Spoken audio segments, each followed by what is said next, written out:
Good morning everyone. मैं रश्मि सिंह आप सभी का आधार आईसीएस के यूट्यूब चैनल पर हार्दिक अभिनंदन करती हूँ। आप लोग का ये संस्कृत का सेट चल रहा है जिसमें 70 क्वेश्चंस हैं और बहुत सारे इंपॉर्टेंट क्वेश्चंस हैं आपके सीजीएल के लैंग्वेज पेपर 2 के लिए। तो 8 सेट हो चुके हैं, आज 9th सेट है। फर्स्ट क्वेश्चन है आपका, किस सिद्धांत के अनुसार जिस प्रकार परमात्मा ने मानव सृष्टि की उसी प्रकार मानव के लिए एक परिष्कृत भाषा भी थी। ये आपको बताना है कि ये किस सिद्धांत के अकॉर्डिंग है। ऑप्शन ए संकेत सिद्धांत, बी दिव्योत्पत्ति सिद्धांत, सी रनन सिद्धांत और डी प्रतिभा सिद्धांत। एक बार क्वेश्चन फिर से देख लीजिए। किस सिद्धांत के अनुसार जिस प्रकार परमात्मा ने मानव सृष्टि की उसी प्रकार मानव के लिए एक परिष्कृत भाषा भी थी। ए संकेत सिद्धांत, बी दिव्योत्पत्ति सिद्धांत, सी रनन सिद्धांत और डी प्रतिभा सिद्धांत। तो करेक्ट आंसर इसका क्या हो जाएगा? बी दिव्योत्पत्ति सिद्धांत। नेक्स्ट क्वेश्चन पे आते हैं। किस सिद्धांत को प्रेम सिद्धांत भी कहा जाता है? ऑप्शन ए आवेग सिद्धांत, बी इंगित सिद्धांत, सी संगीत सिद्धांत और डी समन्वय सिद्धांत। तो इसका करेक्ट आंसर क्या हो जाएगा? प्रेम सिद्धांत किसको कहा जाता है? सी संगीत सिद्धांत को। नेक्स्ट क्वेश्चन, निम्नलिखित में से कौन पूर्वी हिंदी की बोली नहीं है? ए मैथिली, बी अवधी, सी बघेली, डी छत्तीसगढ़ी। इसमें आपसे पूछा जा रहा है कि कौन सी पूर्वी हिंदी की बोली नहीं है, कौन सी इसमें नहीं है? ए मैथिली, बी अवधी, सी बघेली या डी छत्तीसगढ़ी। तो इसमें आपको क्या बताना है, कौन सी नहीं है? पूर्वी हिंदी की भाषा में कौन सी हो जाएगी? करेक्ट आंसर हो जाएगा सी बघेली। नेक्स्ट क्वेश्चन, निम्नलिखित कथनों में सत्य क्या है? इसमें दो सेंटेंस आपको दिए हैं, सेंटेंस 1 और 2। इसमें आपको बताना है कि कौन सा सेंटेंस इसमें करेक्ट है। नंबर 1, सौरसेनी भाषा में स्त्रियों आदि का वार्तालाप सौरसेनी प्राकृत में होता था। सौरसेनी भाषा में स्त्रियों आदि का वार्तालाप सौरसेनी प्राकृत में होता था। सेकेंड सेंटेंस, भाष कालिदास आदि के नाटकों में गद्य सौरसेनी है। इसमें आपको बताना है A1, B2, C1 और 2, D इनमें से कोई नहीं। तो करेक्ट आंसर क्या हो जाएगा? इसमें करेक्ट आंसर हो जाएगा C1 और 2। नेक्स्ट क्वेश्चन, जसहर चरियु किसकी रचना है? ए रविसेन, बी पुष्पदंत, सी भामह या डी कालिदास। तो करेक्ट आंसर क्या है, किसकी रचना है ये? बी पुष्पदंत की। नेक्स्ट क्वेश्चन, रस संप्रदाय से संबंधित अनुमितिवाद मत का प्रतिपादन किसने किया?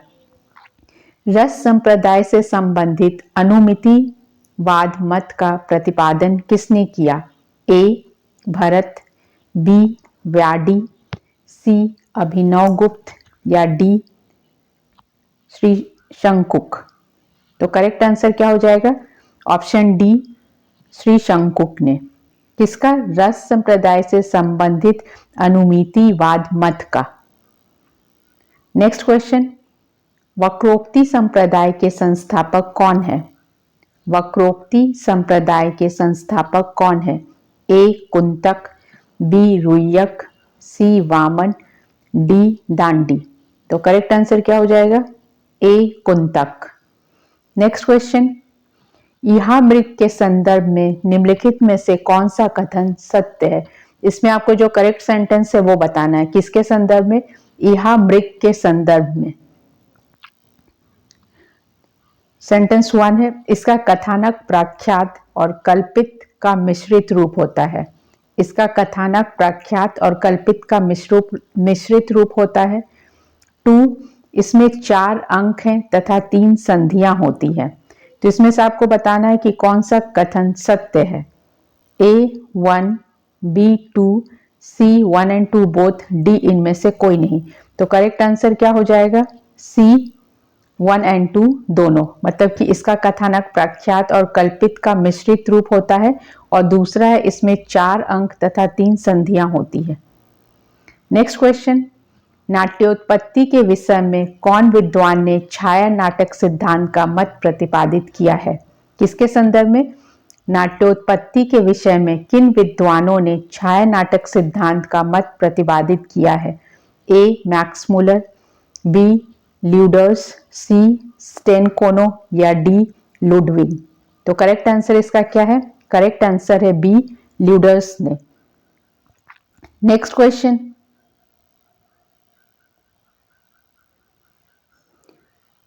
ये क्वेश्चन नंबर 9 आपका फिर से आप देख लीजिए। नाट्योत्पत्ति के विषय में किन विद्वानों ने, एक का नहीं पूछा आपसे, 2-3 का पूछ रहा, किन विद्वानों ने छाया नाटक सिद्धांत का मत प्रतिपादित किया है?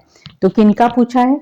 एक का नहीं है, 2-3 का है। जैसे मैक्स मुलर है 1, ल्यूडर्स है 2, स्टेनकोनो है 3 और लुडविग है 4। तो इसमें आपको बताना है किन किन ने किया है।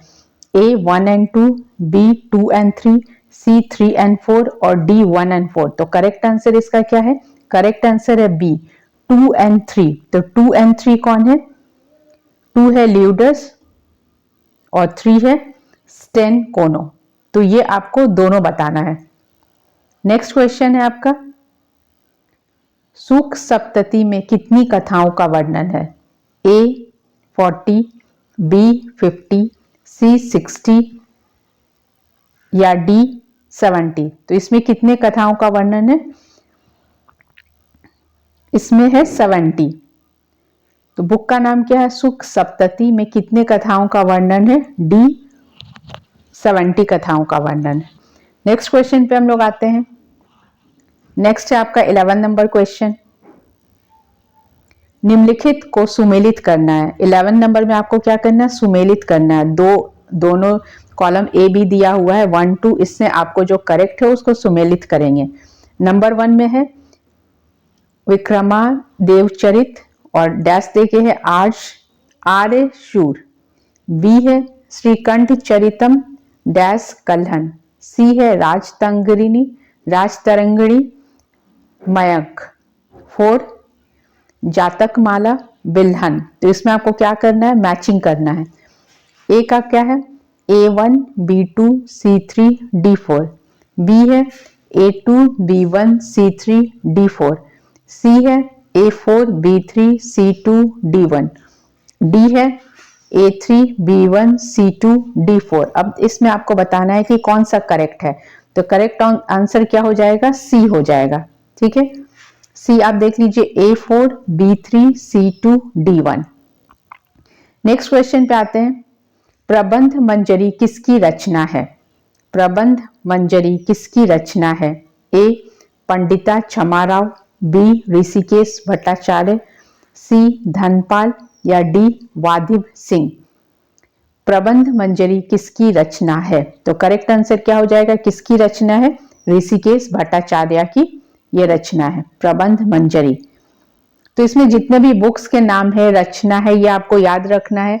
जो आपको चैप्टर में 5-6 जो दिए हैं उसके अलावा, जैसे कि आपको मेघदूत है, अभिज्ञान शकुंतलम है, शिवराज विजयम है, शिशुपाल वधम है, वो सब के अलावा भी जितने भी संस्कृत में नाटक, आख्यायिक, उपनिषद जो भी है, वो सारे के आपको नाम याद रखने हैं। और जो जिस राइटर है, जैसे कि आपका वेणी संहारम नहीं है या मृच्छकटिकम नहीं है, तो वो भी आपको याद रखना है कि किसने लिखा है, कितने सर्ग हैं। तो इस तरीके के, इस टाइप के बहुत सारे क्वेश्चन आ सकते हैं, क्योंकि नंबर ऑफ क्वेश्चन क्या है? 100 है। सब्जेक्टिव तो है नहीं, ऑब्जेक्टिव है। तो ऑब्जेक्टिव में आपसे कुछ भी एक्सपेक्ट किया जा सकता है कि आपको इसका आंसर पता होना चाहिए। नेक्स्ट क्वेश्चन पे आते हैं, निम्नलिखित में से कौन सही सुमेलित नहीं है? इसमें जो सही सुमेलित नहीं है वो आपको बताना है। क्वेश्चन नंबर 13, सही सुमेलित नहीं है वो बताना है। ए चंदमामा बेंगलुरु, बी सरस्वती सुषमा वाराणसी, सी उशती प्रयागराज या डी सागरिका मैसूर। तो इसमें जो करेक्ट है वो आपको बताना है, जो सही सुमेलित नहीं किया गया है। तो कौन सा सही सुमेलित नहीं किया गया है? सागरिका मैसूर जो है वह सही सुमेलित नहीं है। इसका क्या होगा? सागरिका का सागर हो जाएगा। बाकी जो है चंदमामा बेंगलुरु, सरस्वती, सुषमा, वाराणसी, उशती, प्रयागराज, ये करेक्ट है। नेक्स्ट क्वेश्चन, निम्नलिखित कवियों में से किसके पिता का नाम पृथु है? निम्नलिखित कवियों में से किसके पिता का नाम पृथु है? ए राजशेखर, बी जयदेव, सी विशाख दत्त या डी रत्नाकर? तो किसके पिता का नाम है? सी विशाख दत्त। नेक्स्ट क्वेश्चन, निम्नलिखित में से किस कवि को पीयूष वर्ष के नाम से भी जाना जाता है? निम्नलिखित में से किस कवि को पीयूष वर्ष के नाम से भी जाना जाता है? ए जयदेव, बी भारवी, सी माघ और डी कालिदास? तो इसमें से करेक्ट आंसर क्या हो जाएगा? करेक्ट आंसर हो जाएगा ए जयदेव को। Coming to the next question, Bharavi किस संस्थान से संबंधित है? A Kashmir, B Utkal, C Almora, D Achalpur? ठीक है, तो इसमें आपको बताना है कि भारवी किस स्थान से संबंधित है। करेक्ट आंसर क्या है? अचलपुर। नेक्स्ट क्वेश्चन पे आते हैं, उद्भट किसके राजाश्रित कवि थे? ए उद्भट किसके राजाश्रित कवि थे? ए जयादित्य कश्मीर, बी अवंती वर्मा कश्मीर, सी अनंत कश्मीर या डी जयापीड़? तो उद्भट जो है किसके राजाश्रित कवि थे? करेक्ट आंसर क्या है? जयादित्य कश्मीर। नेक्स्ट क्वेश्चन पे आते हैं, कवि भास के प्रिय छंद कौन से हैं? कवि भास के प्रिय छंद कौन से हैं? ए अनुष्टुप, बी उपजाति, सी अनुष्टुप तथा बसंत तिलका, डी अनुष्टुप तथा शिखारिणी? इसमें जो आपको करेक्ट है वो बताना है, प्रिय छंद कौन सा है। तो प्रिय छंद कौन सा है? सी अनुष्टुप तथा बसंत तिलका। नेक्स्ट क्वेश्चन पे आते हैं, निम्नलिखित में से विरोधाभास अलंकार के कौन प्रसिद्ध कवि हैं? ए विशाख दत्त, बी अंबिका दत्त व्यास, सी हर्षवर्धन या डी भट्ट नारायण? तो इसमें करेक्ट क्या हो जाएगा? करेक्ट हो जाएगा 19 का बी अंबिका दत्त व्यास। ठीक है, विरोधाभास अलंकार के प्रसिद्ध कवि हैं, कौन है? अंबिका दत्त व्यास। नेक्स्ट 20th क्वेश्चन है आपका,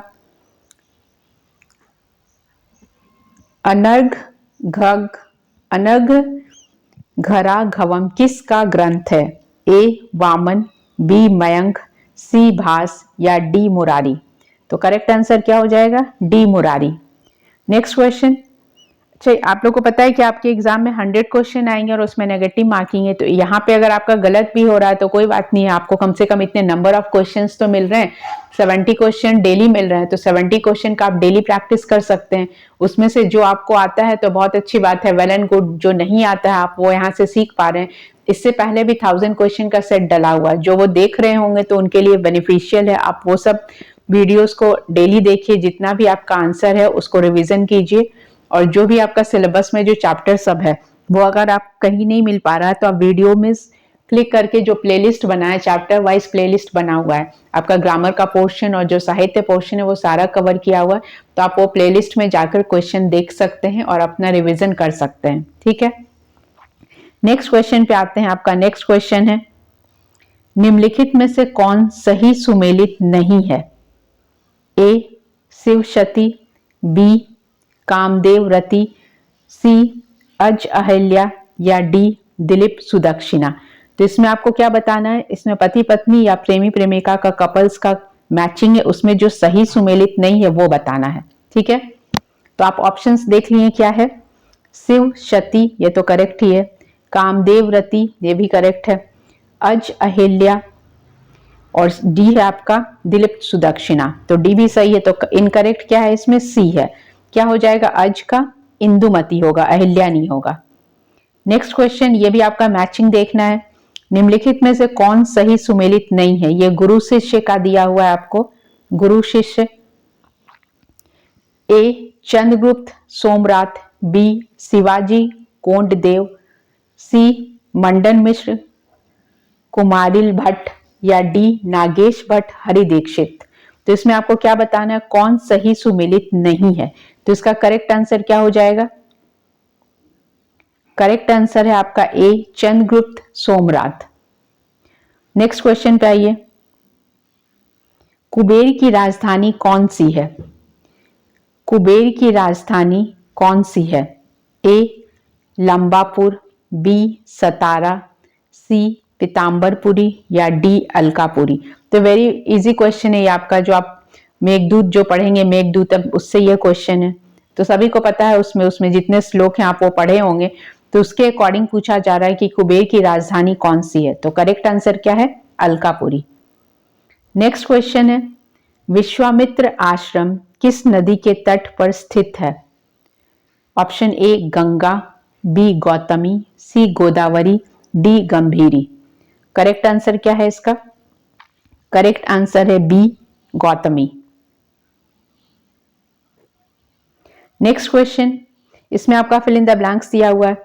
रजो जेशु जन्मिन सत्यवृत्तय डैश देकर लिखा हुआ किस ग्रंथ का मंगलाचरण छंद है? आपसे ग्रंथ का मंगलाचरण छंद पूछा जा रहा है, ठीक है। ए गीता, बी उत्तर रामचरितम, सी हरि विजयम या डी कादम्बरी कथा। तो किसका है ये? कादम्बरी कथा का है।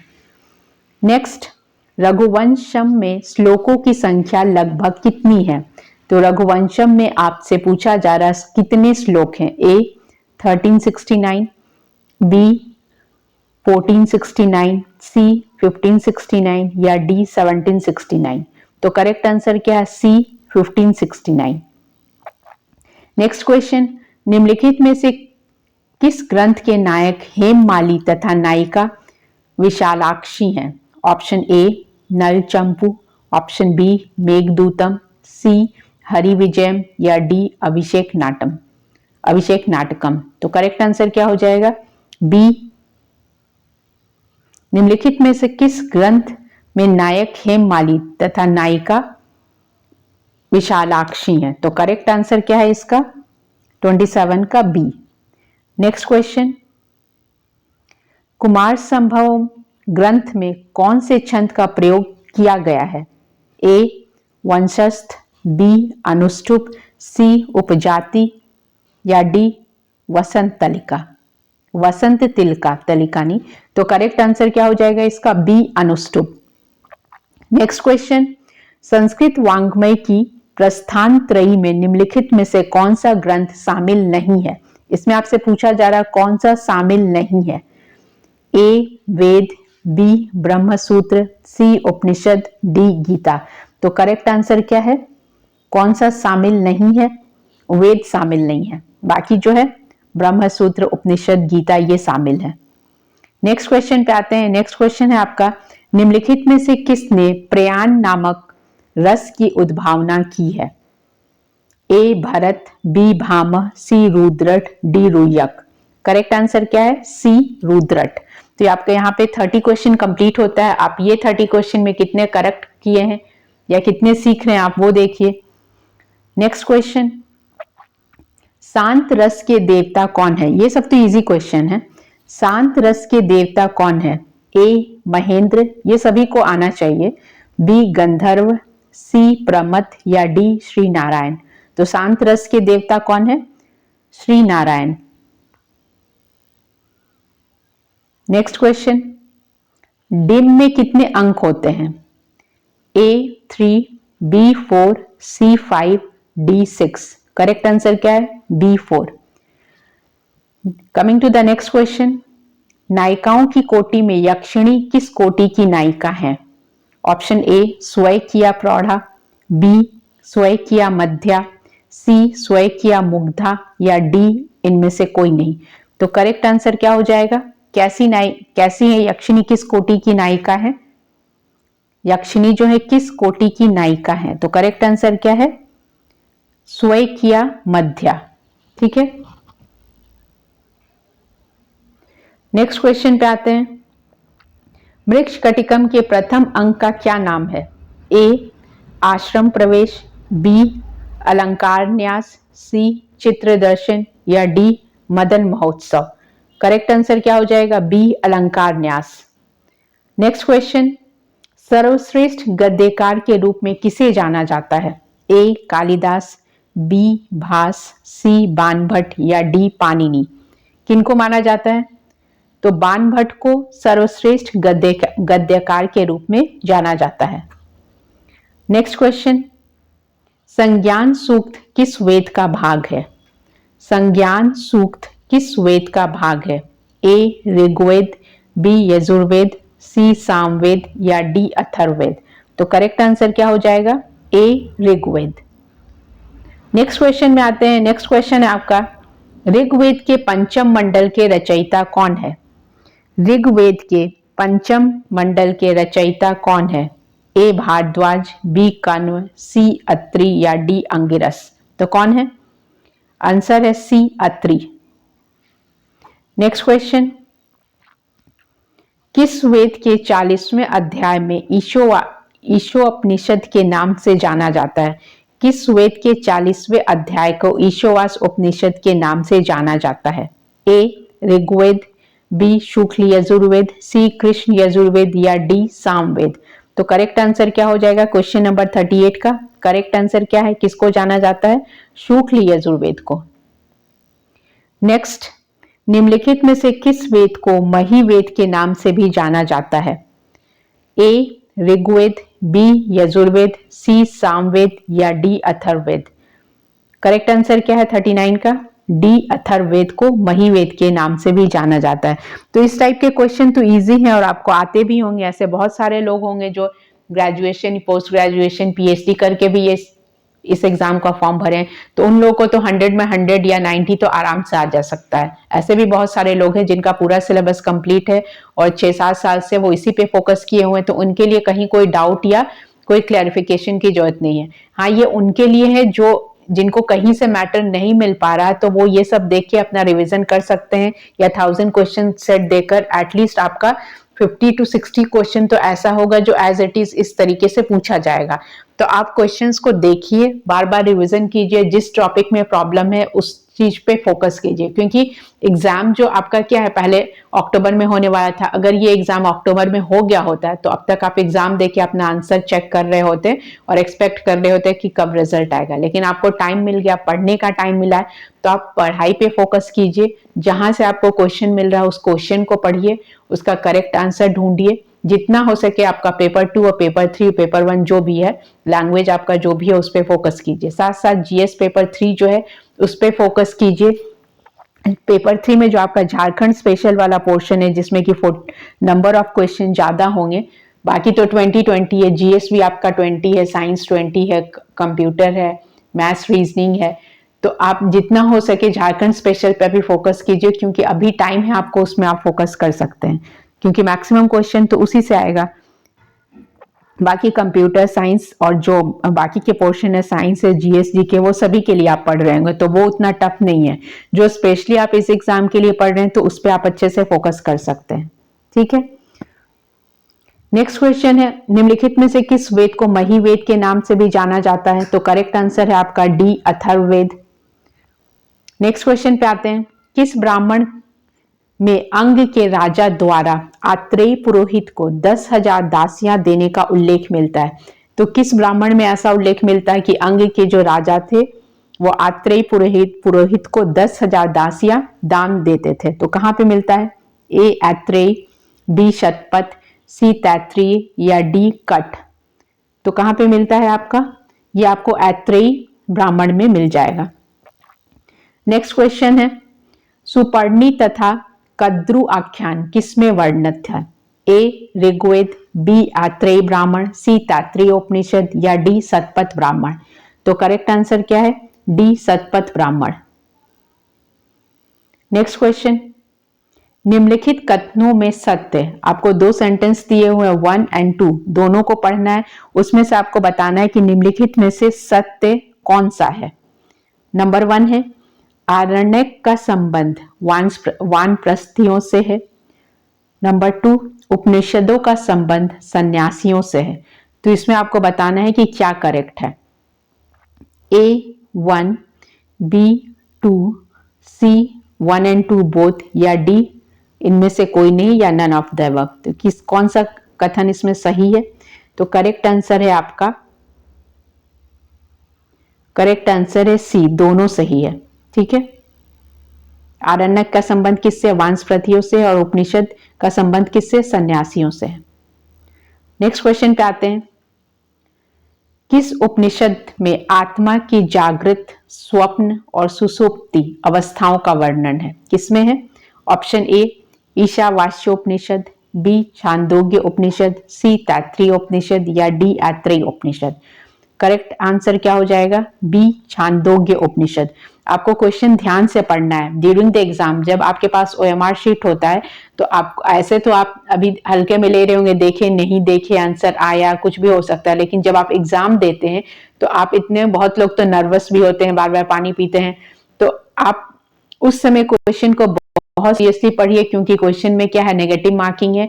और ये एग्जाम अगर हो गया तो बहुत अच्छी बात है, अगर हो जाता है, नहीं तो इसको टाइम, इतना लंबा टाइम से खींचा गया है। तो जब भी आप एग्जाम देने जा रहे हैं तो ये सोच के जाएं कि हम ये फाइनली मेरा यहीं पे होना चाहिए, ये सोच के जाइए और उसी हिसाब से क्वेश्चन को अच्छे से पढ़ के, पेशेंटली क्वेश्चन को पढ़िए और उसी हिसाब से आंसर कीजिए। ऐसा नहीं कि आप स्टार्टिंग पढ़े और आंसर कर दिए, इसमें गलत होने के चांसेस ज्यादा होते हैं और इसमें आपका नेगेटिव मार्किंग है। तो आप ध्यान देते हुए क्वेश्चन को पढ़िए कि आपसे क्वेश्चन में क्या पूछा जा रहा है। और उसमें भी ओएमआर शीट में क्या होता है कि आपने 43 का आपको आंसर बी लगा होगा, आपने अप डाउन करने में सी लगा दिया।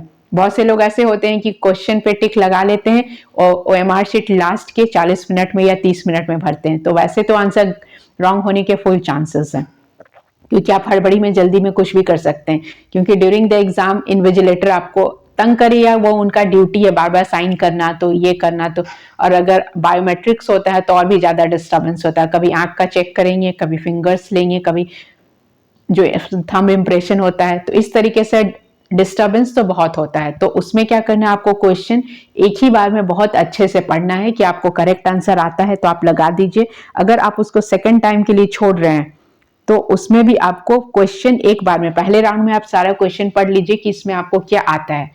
अकॉर्डिंग टू माय सजेशन, अगर आपको आता है तो आप उसी समय करेक्ट आंसर लगा लीजिए, क्योंकि अगर आप छोड़ते हैं तो कंफ्यूजन का चांसेस बढ़ जाता है। जैसे आपको जो क्वेश्चन आ रहा है आप उसी समय कर लीजिए। अगर आपको टाइम देना है तो आप सेकेंड राउंड में कीजिए, लेकिन आप लास्ट के 30-40 मिनट्स में सोचेंगे कि पूरा 100 क्वेश्चन या 150 क्वेश्चन कलर करें, तो वो उसमें क्या होता है, आप रिस्क लेते हैं। क्योंकि कुछ क्वेश्चन ऐसे होते हैं, 5 to 6 क्वेश्चन ऐसे होते हैं कि आप आते हुए भी गलत कर देते हैं। तो आपको जो क्वेश्चन जब आ रहा है आप उसी समय आंसर, करेक्ट आंसर या तो क्वेश्चन पेपर पे कीजिए या ओएमआर पे ही कर लीजिए कि यह करेक्ट आंसर है, क्योंकि वेट करने से कोई फायदा नहीं है। तो इसका आंसर क्या है? किस उपनिषद में आत्मा की जागृत, स्वप्न और सुसुप्ति अवस्थाओं का वर्णन है? तो करेक्ट आंसर इसका क्या है? छांदोग्य उपनिषद, ऑप्शन बी। नेक्स्ट क्वेश्चन में आते हैं। किस उपनिषद के अध्याय को वल्ली शीर्षक दिया गया है?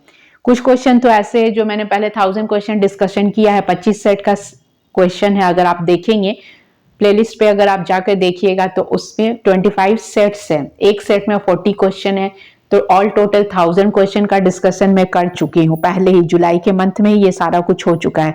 तो आप अगर वो देख रहे होंगे तो उसमें क्वेश्चन देख रहे होंगे कि थोड़ा इजी भी है, थोड़ा टफ भी, और हर चैप्टर से टच किया गया है, तो आपको वो क्वेश्चन भी देखना चाहिए। कुछ कुछ क्वेश्चन यहाँ पे भी है। किस उपनिषद के अध्याय को वल्ली शीर्षक दिया गया है? A Kathop Upanishad, B Taittiriya Upanishad, option C Brihadaranyaka Upanishad and option D Mundaka Upanishad. तो किस उपनिषद के अध्यायों को वल्ली शीर्षक दिया गया है? तो किस उपनिषद के अध्यायों को दिया गया है? तैत्तिरीय उपनिषद को। ऑप्शन बी जो है वो करेक्ट आंसर है, तैत्तिरीय उपनिषद को वल्ली शीर्षक दिया गया है। नेक्स्ट क्वेश्चन पे आते हैं। निरुक्त वेदांग के रचनाकार कौन है? बहुत इजी क्वेश्चन है। निरुक्त वेदांग के रचनाकार कौन है? A Yaska, B Patanjali, C Baudhayana या डी पाणिनि। तो करेक्ट आंसर क्या हो जाएगा? A Yaska. Coming to the next question. गृह सूत्रों के अनुसार संस्कारों की कुल संख्या कितनी है? अकॉर्डिंग टू गृह सूत्र आपसे पूछा जा रहा है कि कितने संस्कार होते हैं? ए 12, बी 14, सी 16, डी 24। तो करेक्ट आंसर क्या है? 46 का सी, 16 संस्कार, सभी को पता है ये। नेक्स्ट क्वेश्चन, निम्नलिखित में से किस वर्ण का उच्चारण स्थान दंत है? ग्रामर का क्वेश्चन है आपका। आपको 4 ऑप्शन दिए हैं, इसमें से आपको बताना है कि दांत से कौन सा उच्चारण होता है। ऑप्शन ए प, ऑप्शन बी क, ऑप्शन सी न या ऑप्शन डी ट। तो करेक्ट आंसर क्या है? दांत से किसका उच्चारण होता है? सी न का। जब आप त थ द ध न बोलेंगे तो। अगर यहाँ पे आपसे पूछा जाता अनुनासिक कौन सा है, तब भी आप न लगाते हैं। ठीक है। निम्नलिखित में से कौन सा अघोष वर्ण है? ए मूर्धन्य स, बी ब, ऑप्शन सी म या डी झ। करेक्ट आंसर है ए। नेक्स्ट क्वेश्चन, संधि से संग नाम, संग जोड़ नाम, तो इसका संधि वाला शब्द क्या बनेगा? ए षड्डाम सड है, षड्डाम सड जोड़ नाम क्या बनेगा? षड्डाम। बी सड नाम, सी सश नाम या डी सन नाम। तो आपको बताना है कि इसमें क्या बनेगा। तो सड और नाम, ठीक है, तो क्या बन रहा है इसमें? सन नाम, ऑप्शन डी। नेक्स्ट क्वेश्चन है आपका, वा सरी किस संधि का सूत्र है? आप जैसे संधि पढ़े हैं तो संधि में जितने भेद हैं, स्वर व्यंजन विसर्ग, सबके सूत्र और सबके एग्जाम्पल वैसे पढ़िए कि सूत्र पढ़ लिए, सूत्र का 2 एग्जाम्पल पढ़ लिए, और कहीं कहीं पे जो एक्सेप्शनल है, ठीक है, तो एक्सेप्शनल केसेस भी आप पढ़ लीजिए कि इसका एक्सेप्शनल क्या होगा। जैसे वा सरी किस संधि का सूत्र है? ए स्वर संधि, ऑप्शन बी विसर्ग संधि, ऑप्शन सी व्यंजन संधि या ऑप्शन डी इनमें से कोई नहीं। तो करेक्ट आंसर क्या है इसका? विसर्ग संधि। नेक्स्ट आपसे समास पूछा जा रहा है, सुखापन्न में कौन सा समास है? ए द्वितीय समास, बी तृतीय तत्पुरुष समास, सी चतुर्थी तत्पुरुष या डी पंचमी तत्पुरुष। तो सुखापन्न में कौन सा समास है? ए द्वितीय तत्पुरुष समास, बी तृतीय तत्पुरुष समास, सी चतुर्थी तत्पुरुष समास या डी पंचमी तत्पुरुष समास। तो करेक्ट आंसर है द्वितीय तत्पुरुष समास। नेक्स्ट क्वेश्चन, हस्तपादम, हस्तपादम में कौन सा समास है? ऑप्शन ए द्वंद्व समास, बी द्विगु समास, सी बहुब्रीहि समास या डी कर्मधारय समास। तो इसका करेक्ट आंसर क्या है? द्वंद्व समास। द्वंद्व समास में क्या होता है? दोनों पद प्रधान होते हैं। बाकी द्विगु में क्या हो जाएगा? संख्यावाचक। बहुब्रीहि में वो अपना विशेष अर्थ देगा और कर्मधारय में विशेषण विशेष या उपमा उपमेय का भाव रहता है। नेक्स्ट क्वेश्चन, निम्नलिखित में से कौन सा अलूक समास का उदाहरण है? ए अनीश्वर, बी खेचरा, सी चक्रपाणी या डी महादेव। तो करेक्ट आंसर क्या है?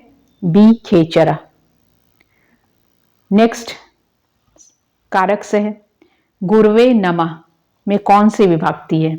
ए द्वितीया, बी तृतीया, ऑप्शन सी चतुर्थी या ऑप्शन डी पंचमी। क्वेश्चन क्या आपका? गुरवे नमः में कौन सी विभक्ति है? ऑप्शन ए द्वितीया, बी तृतीया, सी चतुर्थी या डी पंचमी। तो करेक्ट आंसर क्या है इसका? करेक्ट आंसर चतुर्थी है, क्योंकि आपको इसका सूत्र पढ़ता होगा, नमः स्वस्ति स्वाहा सदा अलम वसट योगाच में क्या होता है? जब भी नम धातु या ये सब आता है तो उसमें क्या होता है? चतुर्थी विभक्ति का प्रयोग होता है। तो उस सूत्र के अकॉर्डिंग यहाँ पे क्या हुआ है? चतुर्थी विभक्ति।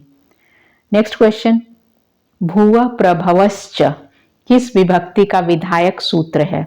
ए तृतीया, बी चतुर्थी, सी पंचमी या डी षष्ठी। भुव प्रभवश्च, तो किसका सूत्र है? सी पंचमी। नेक्स्ट क्वेश्चन, जलपाक, जलपाक में कौन सा प्रत्यय है? इसमें आपको क्या बताना है? कौन सा प्रत्यय है? ए मतुप, बी इतच, सी अलूच या डी शाकण। तो इसमें क्या है? Option D. Next question, Mayur में कौन सा प्रत्यय है? ए कन प्रत्यय, ऑप्शन बी मयट प्रत्यय, ऑप्शन सी अण प्रत्यय या ऑप्शन डी तल प्रत्यय। तो करेक्ट आंसर क्या है? ऑप्शन सी अण प्रत्यय।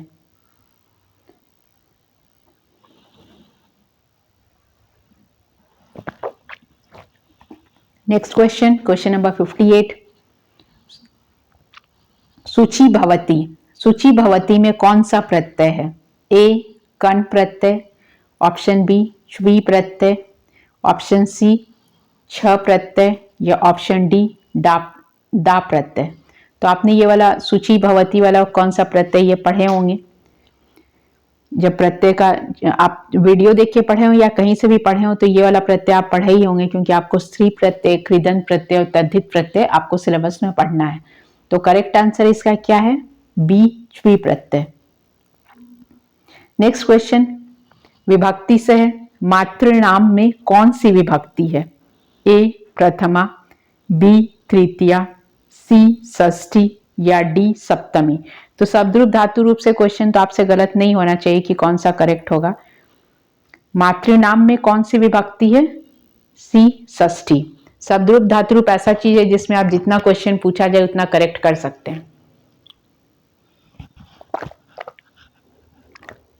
नेक्स्ट क्वेश्चन, नामभी में कौन सी विभक्ति है? ए प्रथमा, बी द्वितीया, सी तृतीया या डी चतुर्थी। करेक्ट आंसर क्या है? सी तृतीया। नेक्स्ट क्वेश्चन है आपका, शिवराज विजयम के अनुसार बीजापुर दरबार का पत्र कौन ले जा रहा था? किसके अनुसार? शिवराज विजयम जो आपको बुक पढ़ना है उसके अनुसार बीजापुर दरबार का पत्र कौन लेके जा रहा था? ए रघुवीर सिंह, बी एक यवन गुप्तचर, सी चाकन किले का किलेदार या डी शिवाजी का प्रधानमंत्री। कौन लेके जा रहा था? ऑप्शन बी एक यवन गुप्तचर। अगर आप शिवराज विजयम पूरा स्टोरी पढ़ेंगे तो उसमें दिया हुआ है कि एक यवन गुप्तचर था जो बीजापुर दरबार पत्र का मतलब बीजापुर दरबार का जो पत्र था वो कौन लेके जा रहा था? यवन गुप्तचर लेके जा रहा था। नेक्स्ट क्वेश्चन, अफजल खां के शिविर में जाकर संपूर्ण भेद लेने हेतु गौर सिंह ने कौन सा वेश धारण किया था? ये सारा क्वेश्चन आपको शिवराज विजयम से है। तो अफजल खां के शिविर में जाकर संपूर्ण भेद लेने हेतु गौर सिंह ने कौन सा वेश धारण किया था? ए मतलब वो कौन सा रूप धर के गए थे? ए गायक, बी नृत्यक, सी दूत या डी जादूगर। तो वो क्या बन के गए थे? गायक, नृत्यक, दूत या जादूगर। तो वो गायक बनकर गए थे। नेक्स्ट क्वेश्चन, किसकी सहायता से गौर सिंह और श्याम सिंह शिवाजी से मिले? तो किसकी सहायता से मिले? ए ऑप्शन ए गणेश मंदिर के पुजारी की सहायता से, ऑप्शन बी शिव मंदिर के पुजारी, ऑप्शन सी काली मंदिर के पुजारी की मदद से या डी हनुमान मंदिर के अध्यक्ष की मदद से। तो किसकी सहायता से मिले? किसकी सहायता से गौर सिंह और श्याम सिंह शिवाजी से मिले? तो करेक्ट आंसर क्या हो जाएगा? हनुमान मंदिर के अध्यक्ष की सहायता से। नेक्स्ट क्वेश्चन, किसने शिवाजी को नजरबंद कराया था? इंपॉर्टेंट है और इजी क्वेश्चन भी है। किसने शिवाजी को नजरबंद कराया था? Option A Sher Shah, B Akbar, सी औरंगजेब या डी बहादुर शाह। तो किसने करवाया था? सी औरंगजेब ने। नेक्स्ट क्वेश्चन, शिवराज विजयम का मंगलाचरण छंद कहां से लिया गया है? जो मंगलाचरण छंद है वो कहां से लिया गया है? ए भागवत पुराण से, बी वामन पुराण से, सी पद्म पुराण से या डी गरुड़ पुराण से। तो इसका करेक्ट आंसर क्या है? भागवत पुराण के 10वें स्कंध से। जो करेक्ट ऑप्शन है आपका ए भागवत पुराण के 10वें स्कंध से ये मंगलाचरण छंद लिया गया है। Coming to the next question, Shivraj Vijayam के अनुसार महमूद गजनवी ने भारत को कितने बार लूटा? शिवराज विजयम के अनुसार महमूद गजनवी ने भारत को कितने बार लूटा? ए 11, बी 12, सी 14 या डी 18। तो कितने बार लूटा है महमूद गजनवी ने? 12 बार। तो आंसर आपका क्या हो जाएगा? बी। नेक्स्ट क्वेश्चन, 1087 ईस्वी में किसने गजनी पर आक्रमण किया था? किसने गजनी पर आक्रमण किया था? ए शहाबुद्दीन गौरी, बी गयासुद्दीन गौरी, सी सहाब शाह या डी शमशेर सिंह। तो करेक्ट आंसर क्या है? करेक्ट आंसर आपका होगा शहाबुद्दीन गौरी ने। ठीक है, करेक्ट आंसर शहाबुद्दीन गौरी ने गजनी पर आक्रमण किया था। नेक्स्ट क्वेश्चन, भारत में यवन शासन का बीजारोपण किसने किया? तो ये जो क्वेश्चन हम लोग पढ़ रहे हैं शिवराज विजयम के अकॉर्डिंग टू शिवराज विजयम ही हम लोग पढ़ रहे हैं। तो भारत में यवन शासन का बीजारोपण किसने किया था? ए बहराम शाह ने, बी शहाबुद्दीन गौरी ने, सी हसन मुबारक ने या डी महमूद गजनवी ने। तो करेक्ट आंसर क्या हो जाएगा? करेक्ट आंसर हो जाएगा बी गौरी ने। नेक्स्ट क्वेश्चन, मोहम्मद गौरी को किसे दिल्ली का पहला शासक बनाया? मोहम्मद गौरी ने किसे दिल्ली का पहला शासक बनाया? ठीक है, मोहम्मद गौरी ने किसे दिल्ली का पहला शासक बनाया? ऑप्शन ए बहार खां, option B Yalduz, option C कुआचा या ऑप्शन डी कुतुबुद्दीन। कुतुबुद्दीन नामक जो गुलाम था उसको बनाया, किसको बनाया गया? तो इसका करेक्ट आंसर क्या है? कुतुबुद्दीन को। नेक्स्ट क्वेश्चन जो कि आपका लास्ट क्वेश्चन है, औरंगजेब ने दक्षिण दिशा के शासक के रूप में किसे भेजा? औरंगजेब ने दक्षिण दिशा के शासक के रूप में किसे भेजा? ए अख्तर जहां, बी मलिक शाह, सी शाइस्ता खां या डी विजय मलिक। तो किसको भेजा था औरंगजेब ने दक्षिण के शासक के रूप में? तो करेक्ट आंसर इसका क्या हो जाएगा? सी शाइस्ता खां। तो आपका 70 सेट्स जो है 70 नंबर ऑफ क्वेश्चन 70 का सेट कंप्लीट होता है। ऐसे 6 to 8 सेट डल चुके हैं। तो आप जो भी देख रहे हो इस वीडियो को पूरा देखिए, कंप्लीट 70 क्वेश्चन देखिए। आपको अच्छा लग रहा है तो आप लाइक कर सकते हैं, और ये आपके लिए एग्जामिनेशन पॉइंट ऑफ व्यू को देखते हुए बनाया गया है। सारे चैप्टर से क्वेश्चन लिया गया है। तो उस वीडियो को कंप्लीट देखिए, और आप शेयर करना चाहते हैं तो अपने किसी फ्रेंड में जिसका संस्कृत लैंग्वेज है, या कोई भी एग्जाम के लिए, या आपके जो लेडी सुपरवाइजर वाला वैकेंसी निकला हो जिसमें भी संस्कृत लैंग्वेज का पेपर है, टीचर के लिए हो या सीजीएल के लिए तो हम लोग प्रिपेयर कर ही रहे हैं, लेकिन जिसका भी संस्कृत लैंग्वेज पेपर 2 है जिस भी एग्जाम में, उसके लिए सारे क्वेश्चन हेल्पफुल होंगे। तो try to watch the complete video, और आप जो भी आपका मैटर छूटा हुआ है, जो कोई पोर्शन समझ में नहीं आ रहा है, तो आप उसके लिए भी कमेंट करके पूछ सकते हैं। So thanks for watching this and stay tune for latest updates.